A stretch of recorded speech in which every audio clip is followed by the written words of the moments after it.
Hello मित्रों, नमस्कार। एक बार फिर से हम आप लोगों का इस YouTube चैनल पर स्वागत करते हैं। मित्रों, आज का जो हमारा टॉपिक है वो है केंद्रीय प्रवृत्ति की माप। जी हाँ मित्रों, केंद्रीय प्रवृत्ति की माप यानी इसको हम लोग अंग्रेज़ी में बोलते हैं measures of central tendency. Measures of central tendency. तो आज हम लोग यह सांख्यिकी या स्टैटिस्टिक्स का एक इम्पॉर्टेंट टॉपिक है जिसको हम आज से प्रारंभ कर रहे हैं।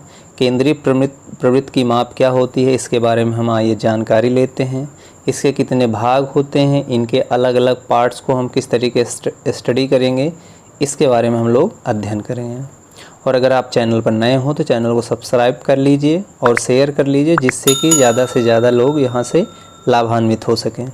तो आइए शुरू करते हैं। केंद्रीय प्रवृत्ति की माप क्या होता है? तो केंद्रीय प्रवृत्ति की माप में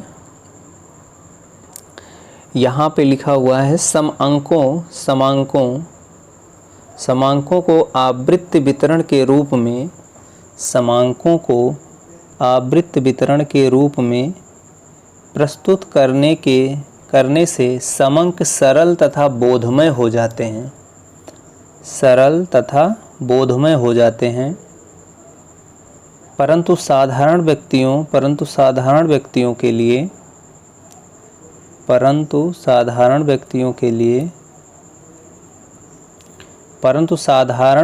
के लिए समांकों के अवलोकन मात्र से उनके संबंध में किसी निश्चित अभिप्राय को निकालना कठिन हो जाता है। इस प्रक्रिया में एक ऐसा प्राप्तांक ज्ञात किया जाता है जो संपूर्ण समूह के प्राप्त अंकों का प्रतिनिधित्व कर सके। ऐसे प्राप्तांक को केंद्रीय प्रवृत्ति की माप कहा जाता है या केंद्रीय प्रवृत्ति का मान कहा जाता है। अब मित्रों, आपको इसको समझना है कि जो लिखा हुआ है इसका अभिप्राय क्या है। इसका अभिप्राय यह है, सिंपल सी बात है, कि जो हम आवृत्ति वितरण का एक ग्राफ प्लाट करते हैं जो एक घंटे के आकार का होता है, घंटाकार होता है। अगर आपने वीडियो नहीं देखा है तो आप प्लेलिस्ट में चले जाइए, वहाँ पे सांख्यिकी के अंतर्गत वह वीडियो हमने कर रखा है कि आवृत्ति वितरण का किस तरीके का ग्राफ होता है। ठीक है, तो वहाँ पे आप लोग बात कर सकते हैं। कहने का मतलब है वह ग्राफ लगभग इस तरीके का होता है, इस तरीके का बनता है। ठीक है, यह एक घंटाकार आकृति होता है। अब इसी के अंतर्गत हमारा जो डाटा होता है वो रखा जाता है और इसी के अंतर्गत हमको एक क्या होता है, एक उसका मिड पॉइंट हमको सिलेक्ट करना होता है। यानी देखा जाता है कि डाटा किस क्षेत्र में ज़्यादा एकत्रित होता हुआ नज़र आता है, या जो दिया गया डाटा या समूह होगा वो किसकी तरफ ज़्यादा टेंडेंसी है, प्रवृत्ति है बढ़ने की या घटने की। ठीक है, तो उसी चीज़ को यहाँ पे इंगित किया जाता है। तो वही चीज़ यहाँ पे लिखा हुआ है कि समांकों की आवृत्ति वितरण के रूप में प्रस्तुत करने समांक सरल तथा बोधमय हो जाते हैं, परंतु साधारण व्यक्तियों के लिए समांकों के अवलोकन मात्र से उनके संबंध में किसी निश्चित अभिप्राय को निकालना कठिन हो जाता है। इस प्रक्रिया में एक ऐसा प्राप्तांक ज्ञात किया जाता है जो संपूर्ण समूह के प्राप्तांकों का प्रतिनिधित्व कर सके। ऐसे प्राप्तांक को केंद्रीय प्रवृत्ति की माप कहा जाता है या केंद्रीय प्रवृत्ति का मान कहा जाता है। कहने का मतलब है, जैसा कि आपके पास 20-25 एक समूह दे दिया जाता है और उस समूह को देखा जाता है कि यह समूह की प्रवृत्ति क्या है या किस प्रकार की इसके पास टेंडेंसी है, किस प्रकार की कैरेक्टरिस्टिक है। तो हम पूरे समूह को देख करके हम एक मतलब क्या है कि उसके बारे में हम सही ढंग से विवेचना नहीं कर सकते कि इसकी क्या प्रवृत्ति है, क्या टेंडेंसी है।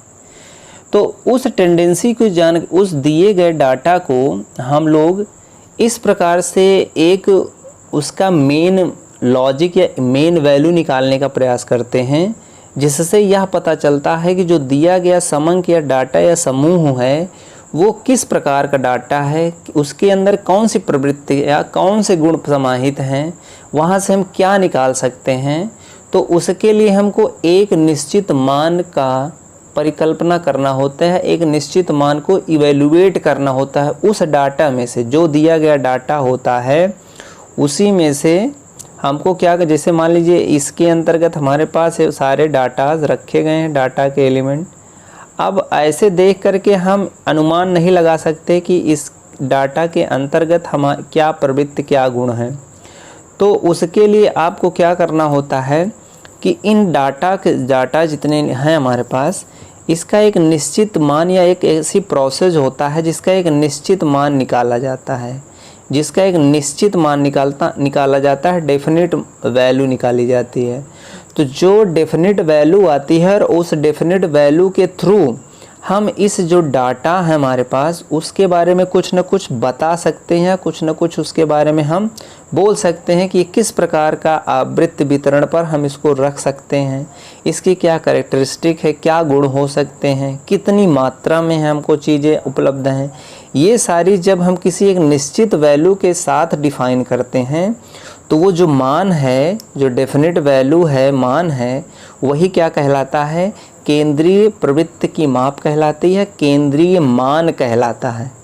चाहे केंद्रीय प्रवृत्ति का मान कहें या चाहे केंद्रीय मान कहें, वही केंद्रीय प्रवृत्ति की मान कहलाता है, जिसके द्वारा हम दिए गए समांकों के बारे में कुछ न कुछ हम रिजल्टेंट बताते हैं या परिणाम बताते हैं। उसी मान को हम लोग क्या कहते हैं, केंद्रीय प्रवृत्ति की माप कहते हैं या केंद्रीय प्रवृत्ति की मान कहा जाता है। आई होप इस बात को समझ गए होंगे। अब हम लोग आगे बढ़ने का प्रयास करते हैं। केंद्रीय प्रवृत्ति का मान वही प्राप्तांक होगा जिसके आसपास अधिकतर प्राप्तांक केंद्रित होते हैं। ये देखिए, केंद्रीय प्रवृत्ति का मान वही प्राप्तांक होगा जिसके आसपास अधिकतर प्राप्तांक केंद्रित होते हैं। मतलब ज़्यादा से ज़्यादा कहाँ पर उसके दिए गए प्राप्तांकों के जो मान हैं केंद्रित हो रहे हैं उसको ध्यान दिया जाता है। किस पॉइंट पे वो सबसे ज़्यादा उसका झुकाव है, टेंडेंसी मतलब झुकाव ही होना होता है, ठीक है। और कुछ प्राप्तांक केंद्रीय प्रवृत्ति के मान से छोटे तथा कुछ प्राप्तांक केंद्रीय प्रवृत्ति के मान से बड़े हो सकते हैं। बिल्कुल सही बात है। जब हम केंद्रीय मान निकाल लेते हैं तो आप जब डाटा को देखते होंगे तो उसमें से कुछ केंद्रीय प्रवृत्ति की मान से जो डाटा होते हैं छोटे भी होते हैं और कुछ उससे बड़े होते हैं, ठीक है। जैसा कि अभी हम लोग आगे एग्जाम्पल के थ्रू डिस्कस करने का प्रयास करेंगे कि इसका केंद्रीय प्रवृत्ति का मान ये है, फला है, और उस केंद्रीय प्रवृत्ति के मान से कितने अन्य छोटे प्राप्तांक है, कितने अन्य बड़े प्राप्तांक है। ये सारी बातें हम लोग वहाँ से देखेंगे, जिसमें आप लोग पढ़ेंगे बहुलक क्या है, यानी मोड क्या है, मध्यांक क्या है, मीडियन क्या है, मीन क्या है, यानी मध्यमान क्या है। तो वहाँ पे सारी बातें आप देखेंगे कि जो केंद्रीय प्रवृत्ति का मान होता है उससे छोटे भी प्राप्तांक नज़र आएंगे और उससे बड़े भी प्राप्तांक नज़र आएंगे। यानी उस प्राप्तांक का, यानी कुल समूह के प्राप्तांकों का झुकाव किस नंबर की तरफ है, वही नंबर हमारा क्या कहलाता है, केंद्रीय प्रवृत्ति की मान कहलाता है। तो आई होप इस बात को समझ गए होंगे। तो कुछ प्राप्तांक बड़े होंगे, कुछ प्राप्तांक छोटे होंगे, क्योंकि सभी प्राप्त अंकों की प्रवृत्ति केंद्रीय प्रवृत्ति की मान की ओर होती है। यानी उसका झुकाव जो है केंद्रीय प्रवृत्ति के मान की तरफ होती है। जैसे मान लीजिए हमारे पास ये हमारे पास मान लीजिए इसी को हमने क्या मान रखा है, केंद्रीय प्रवृत्ति का मान रखा है इसी को, ठीक है। तो जो हमारा और मान होता है लेफ्ट से भी उसी साइड में मूव करता है, झुकाव होता है, और राइट से भी इसी साइड में मूव करता है। यानी लेफ़्ट टू राइट जब मूव करता है, लेफ़्ट टू राइट यानी लेफ़्ट टू राइट जब इस वैल्यू की तरफ मूव करता है तो यानी हम छोटे से बड़े की तरफ जाते हैं। और जब राइट टू लेफ़्ट इधर मूव करता है इस वैल्यू की तरफ तो बड़े से हम छोटे की तरफ आते हैं। लेकिन मेनली झुकाव जो है इसी वैल्यू की तरफ होता है, इसीलिए इस वैल्यू को हम लोग क्या बोलते हैं, केंद्रीय प्रवृत्ति की मान बोल देते हैं, ठीक है।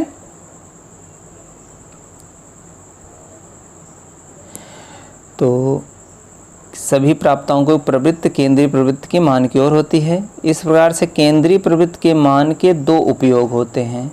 पहला उपयोग हम कहाँ करते हैं, समूह की औसत स्थिति को व्यक्त करने के लिए, और दूसरा दो समूह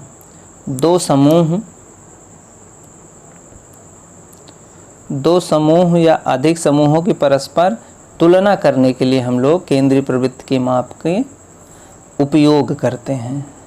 ठीक है, आइए देखते हैं केंद्रीय प्रवृत्ति के माप कितने प्रकार के होते हैं। और जैसा कि आप लोग जानते हैं, केंद्रीय प्रवृत्ति की माप जो होती है साधारणतः 3 प्रकार के होते हैं, जिसमें हम लोग पढ़ते हैं बहुलांक क्या है या बहुलक क्या है, इसी को अंग्रेजी में मोड बोलते हैं। दूसरा मध्यांक क्या होता है यानी मीडियन क्या होता है। तीसरा मध्यमान के बारे में जानकारी लेते हैं यानी मध्यमान यानी मीन क्या होता है। तो इस प्रकार से बहुलक, मध्यांक, मध्यमान यानी मोड, मीडियन, मीन, ये 3 प्रकार की आपके पास क्या होती है, केंद्रीय प्रवृत्ति की मापें होती हैं, और जिसके बारे में हम लोगों को अलग अलग अध्ययन करना है और डिटेल में अध्ययन करना है। और आज हम सबसे पहले आपको बता दें कि यहाँ पे हम लोग बात करेंगे बहुलक की, यानी what is the mode, mode क्या होता है यानी बहुलक क्या होता है, इसके बारे में हम आप परिचर्चा करेंगे। तो यहाँ पे आइए देखते हैं बहुलक यानी मोड क्या होता है। तो बहुलक को भूइष्ठिक भी कहते हैं, ध्यान रखिएगा मित्रों, बहुलक को भूइष्ठिक भी कहते हैं या बहुलांक भी कहते हैं। बहुलक को भूइष्ठिक भी कहते हैं और या बहुलांक भी कहा जाता है। बहुलक वह प्राप्तांक होता है जो समूह में सबसे अधिक प्रचलित या लोकप्रिय होता है। यह वह प्राप्तांक है जिसे सबसे अधिक छात्र प्राप्त करते हैं। यह समूह का केंद्रभूत प्राप्तांक है। दूसरे शब्दों में कह सकते हैं बहुलक वह प्राप्तांक है जो सबसे अधिक बार आता है, जिसकी आवृत्ति सबसे अधिक होती है। कहने का मतलब यह है कि जो हमारे पास डाटा या समांक दिए होंगे या हमारे पास जो डाटा स्कोर्स होंगे, उसमें हम देखेंगे किस मान को सबसे ज़्यादा देखने को प्राप्त हो रहा है, तो वो जो सबसे अधिक बार आया हुआ मान होगा वही हमारा क्या कहलाएगा, बहुलक या मोड कहलाएगा। आइए एग्जाम्पल्स इसको देखने का प्रयास करते हैं।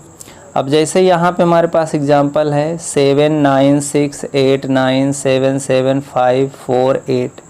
अब अगर ध्यान से देखें इस डाटा को, इसमें कितने हैं डाटा, 1 2 3 4 5 6 7 8 9 10, यानी इस 10 अंकों में से सबसे ज़्यादा बार कौन सा अंक दिखाई दे रहा है, 7 यहाँ पे 3 टाइम्स आपको दिखाई दे रहा है। 7 यहाँ पहले भी है, यानी यहाँ पे भी है, यहाँ पे, तो यानी इस डाटा का जो है बहुलक अगर आपसे पूछा जाए तो कौन सा होगा, सबसे ज़्यादा बार जो आया है, यानी सबसे ज़्यादा बार 7 आया है, इसलिए इसका बहुलक कितना हो जाएगा, 7 हो जाएगा, क्योंकि प्राप्तांक 7 की आवृत्ति सबसे अधिक है।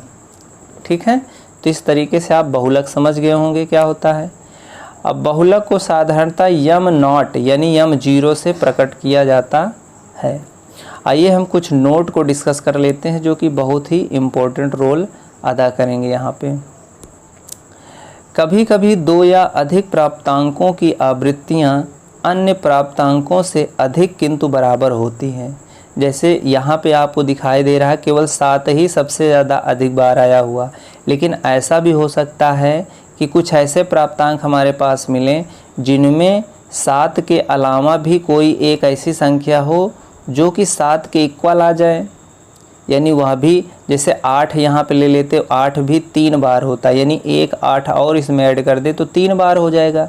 तो यानी 7 और 8 की जो आवृत्ति होगी वो कितनी हो जाएगी, समान हो जाएगी। तो वही चीज़ यहाँ पे लिखा है कि कभी कभी 2 या अधिक प्राप्तांकों की आवृत्तियाँ अन्य प्राप्तांकों से अधिक किंतु बराबर होती है, तब इन सभी प्राप्तांकों को बहुलक कहते हैं। तो इस केस में हम जो 2 प्राप्तांक जो इक्वल आ रहे हैं और सबसे ज़्यादा बार आ रहे हैं, वो दोनों को हम बहुलक कहेंगे या बहुलांक कहेंगे। और जब समांकों के लिए 2 बहुलक होते हैं तो इसे हम लोग द्विबहुलांकी समांक कहते हैं या बाई मॉडल डाटा कहते हैं। ठीक है। तथा 2 से अधिक बहुलांक होने पर उसे बहुबहुलांक यानी मल्टी मॉडल डाटा कहते हैं। अभी इन दोनों चीज़ों को हम एग्जाम्पल के थ्रू अच्छे से समझ लेंगे। अब जैसे पहले एग्जाम्पल है 4 5 7 7 7 8 9 10 10 12 15 10। अब अगर इस डाटा को ध्यान से देखिए, इस डाटा को ध्यान से देखें तो इसमें सबसे ज़्यादा बार कौन सा आया है? सबसे ज़्यादा बार 7 दिख रहा है, 3 बार आया हुआ है, और 10 दिख रहा है, 3 टाइम्स आया हुआ है। 10 10 यहाँ पे एक 10, तो यानी यहाँ पे 7 और 10 की आवृत्ति सबसे अधिक है, यानी अन्य आवृत्तियों से अधिक है। और 7 और 10 की आवृत्ति 3 बार यानी इक्वल आ रहा है। तो यहाँ पे आपको क्या होगा कि 7 और 10 दोनों ही क्या कहलाएंगे? बहुलांक कहलाएंगे। और ऐसे जो डाटा यानी समंक क्या कहलाएंगे? ऐसे समंकों को हम लोग द्विबहुलांकी समंक कहते हैं, यानी द्विबहुलांकी समंक कहेंगे, जिसमें 2 बहुलांक दिखाई देते हैं। अब आइए तीसरा एक और एग्जांपल देखते हैं। जैसे मान लीजिए आपके पास 2 3 7 7 8 9 8 10 12 13 14 12 10 20 21 12। अब अगर इस डाटा को ध्यान से देखें तो इसमें कौन सा नंबर सबसे ज़्यादा बार रिपीट हुआ है? तो 7 2 टाइम्स दिख रहा है, 10 जो है 2 टाइम्स दिख रहा है, और 12 भी हमें कितनी टाइम्स दिख रहा है? 2 टाइम्स दिख रहा है। यानी इस डाटा को ध्यान से देखेंगे तो 7 10 और 12 समान आवृत्ति के हैं, यानी 2 बार आए हुए हैं। इसलिए इस समांक का बहुलांक क्या हो जाएगा? यही तीनों हो जाएंगे, 7 10 और 12। यानी कहने का मतलब है कि इस समांकों का ये जो दिया गया डाटा हमारे पास दिखाई दे रहा है, इसका झुकाव सबसे ज़्यादा किधर है? 3 नंबर के पास है, 7 10 और 12। और यही 7 10 12 हमारे क्या कहलाएंगे? बहुलांक कहलाएंगे, या इसी को हम लोग क्या कहेंगे? एक बहुबहुलांक समांकों का ये बहुलांक कहलाएगा। और यही जो 7 10 12 है, यही हमारा क्या कहलाएगा? केंद्रीय प्रवृत्त की मान कहलाएंगे। तो यही बात हम वहाँ पे कह रहे थे कि जो केंद्रीय प्रवृत्त का मान वही होता है जहाँ पे हम दिए गए हमारे पास जो डाटा होते हैं उनका झुकाव किस नंबर की तरफ होता है, इस चीज़ को पहचानने में हम लोग जो है इसका इस्तेमाल करते हैं। तो आई होप बहुलक किस तरीके से निकाला जाता है, किस तरीके से पहचाना जाता है, इसके बारे में आप अच्छे से जानकारी प्राप्त कर चुके होंगे। अब जो हमारा जो नेक्स्ट वीडियो होगा वो वर्गीकृत समंकों के लिए बहुलांक कैसे निकाला जाएगा, इसके बारे में हम लोग डिस्कशन करेंगे। अभी आज हमने जो डिस्कशन किया वो अवर्गीकृत समंकों के बारे में हमने बात किया, और उसी के थ्रू हम लोगों ने बहुलांक किस तरीके से निकाला जाता है इसके बारे में बात किया।